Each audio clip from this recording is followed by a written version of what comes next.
May the words of my mouth and the meditations of all our hearts be acceptable in your sight, O Lord, my strength and my Redeemer. Amen. Please be seated.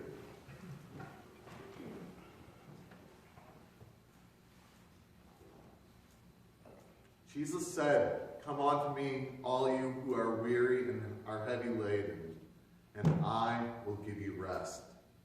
This morning I want us to think about a topic of rest. It is a topic that in many ways deals with one of the biggest challenges we have in our modern society. The challenge of being overburdened. The challenge of not having enough rest. And it's a challenge that is created even more so by all of our modern technology. 200 years ago, when the sun went down, you were heavily encouraged to go to bed because candles and oil was rather expensive, and you really needed a good reason to keep them burning, to not go to bed when the sun went down. Now, it's no problem to flip on the lights, so we stay up well past the sun going down, and none of us get enough rest. But you know what? It's amazing to think about. These ancient words in Scripture hold the answers to many of our biggest problems we have today. So this morning, we'll be thinking about the problem of being overburdened. And we'll look at how we try to deal with it. And you know what? We don't deal with it all that well. But finally, we'll look at how Jesus has an answer for the problem of being overburdened and not having enough rest. So let's think of the physical picture of being overburdened. One of my favorite images for being overburdened is that of a backpacker. Anyone who is going on a long multi-day hike should know how important it is to pack as lightly as possible, because each extra thing you bring makes the journey that much harder. Over a long period of time, even an extra pound of gear can shorten how long you can walk in a given day. That 1 pound extra burden can cut down on how much you enjoy your hike. So in fact, people who are really into backpacking spend a lot of money on dehydrated food and on specialized lightweight camping and cooking equipment to reduce their burden as much as possible. They're doing everything they can to make their burden lighter. And that's something that we're called to do, but in the right way, is make our burden lighter.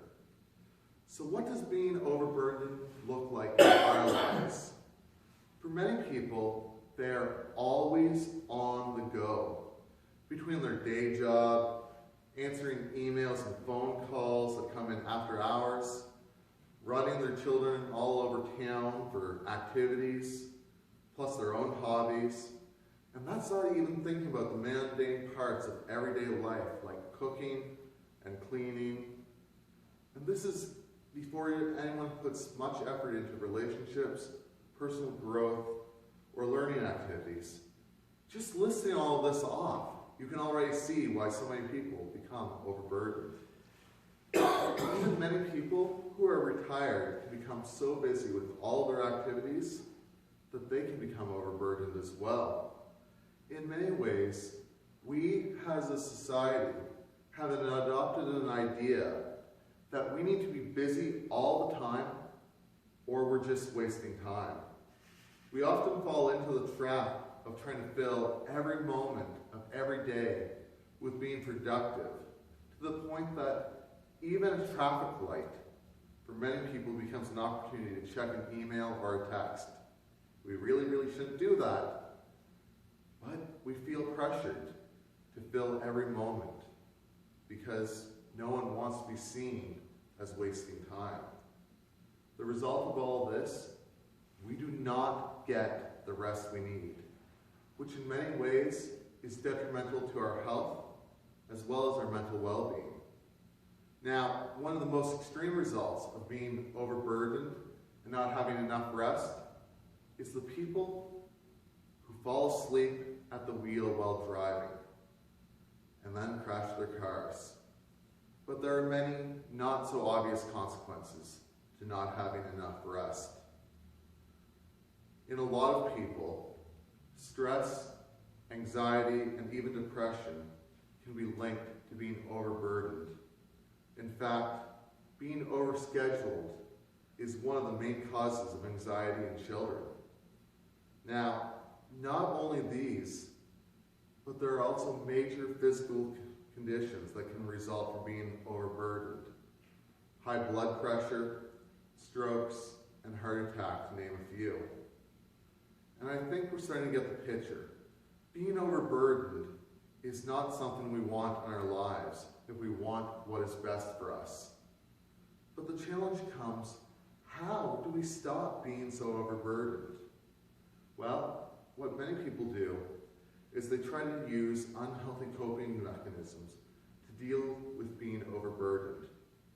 A few more common ones are zoning out in front of the TV for several hours.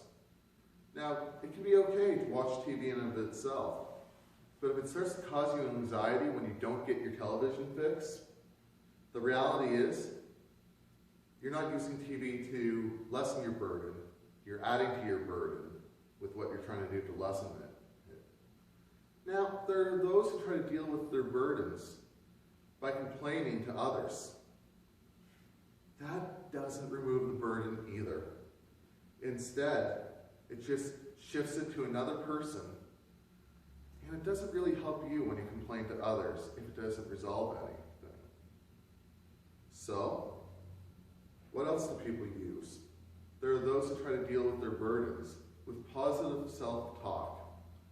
This is something that is helpful in the short term, but it doesn't deal with the long-term issue of being overburdened.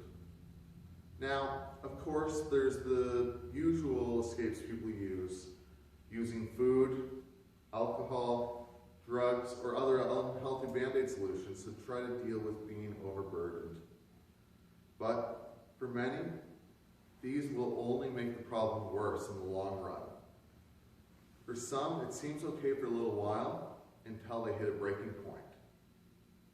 But here's the question, is there a better way? Jesus says there is a better way. Jesus says, "Come, take my yoke upon you and learn from me, for I am gentle and humble in heart, and you will find rest for your souls.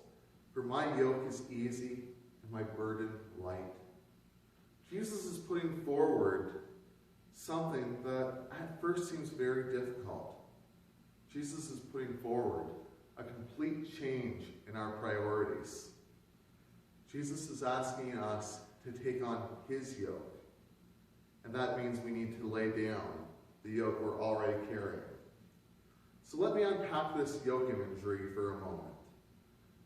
Many of us, if we've grown up within the Western culture, have an image of our head when we think of a yoke in terms of a yoke of oxen. We get this picture of two beasts of burden pulling a bundle, pulling a plow or something together, with the stronger oxen doing most of the work to train the weaker oxen. But that's not the picture Jesus is using here. Rather, the yoke that Jesus is talking about was a yoke that was meant for a person to use, and it was most often a stick that balanced along the neck and shoulders with two ropes on it to be able to more easily carry two large jars of water.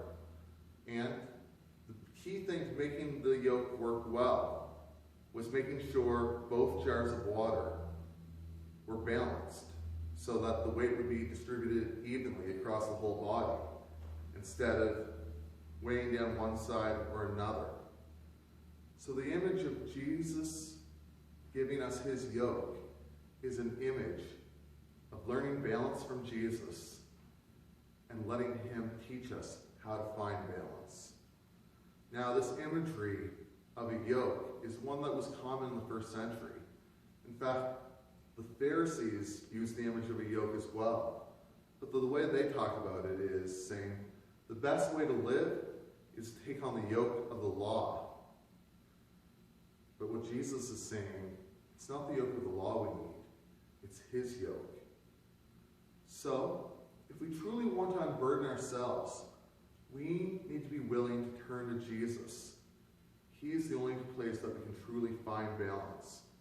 So what does this look like?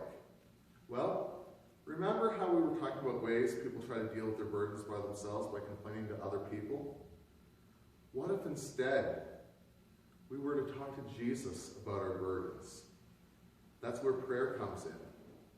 When we talk to Jesus and we give him space to answer in his way, either with an audible voice or even just a thought that comes into our head of how to deal with the problem we're talking about, that's when we start to learn from him. And we start to learn how to deal with the things we're complaining about. Additionally, part of unburdening ourselves involves taking stock of our lives, figuring out those things that we need to keep as part of our regular routine, and those things that we need to lay down and let go of, no matter how hard it seems. Because when we start to lay down and make room for the things that God has for us, life becomes so much easier. But it's something we can't do on our own. The best way to take stock is, again, spending time with Jesus in prayer, asking him what our priorities need to be so that we can unburden ourselves, so we can take on priorities he has for us, and we can live our best life. Now, one of the very, very important things with this idea of unburdening is the part of being willing to let go of some of the things we're already doing. Because if all we do is add more things to our life, and they may be good things, we may feel our life is a little bit out of whack, so we want to add 10 hours a week of reading the Bible. Reading the Bible for 10 hours a week may be a good thing. But if it's adding to the rest of your burden already and you don't let go of anything else, it's not going to unburden you. And that's why the taking stock is important. That's why learning new priorities from Jesus is important. Now, I know it sounds hard, but I believe in the end, when we start taking on the priorities Jesus has for us, and we start being willing to let go of the things that are holding us back from doing whatever Jesus has for us, it will lead us to happier, healthier lives. Today we have considered what it means to be overburdened and how it can affect us. We've looked at some of the ways that we try to deal with it ourselves, but those are often to no effect. And finally, we've looked at a better way, giving our burdens to Jesus and asking him to help us shift our priorities, to take his burden for us instead of the one we make for ourselves. This week I encourage you, ask Jesus to help you to take stock of your life so you can start the process of figuring out what priorities Jesus has for you so that you can unburden yourself by trusting in Jesus and taking his yoke on you. Let us pray. Oh God, you are the one who can truly give us your priorities so that we may know what is most important. And yet, we have not always listened to you. We have not always listened to the priorities you have for us. We've focused on our own efforts and our own priorities. Please forgive us for keep putting our eyes on ourselves instead of on you. And we thank you for your forgiveness, that we may walk in freedom with you. We thank you for the promise you have that you will take our burden and that you will lead us and guide us if we let you. Father, this week, help us to have opportunities to take stock, to learn new priorities from you, that we may trust in you in all things. In your name, Lord. Amen.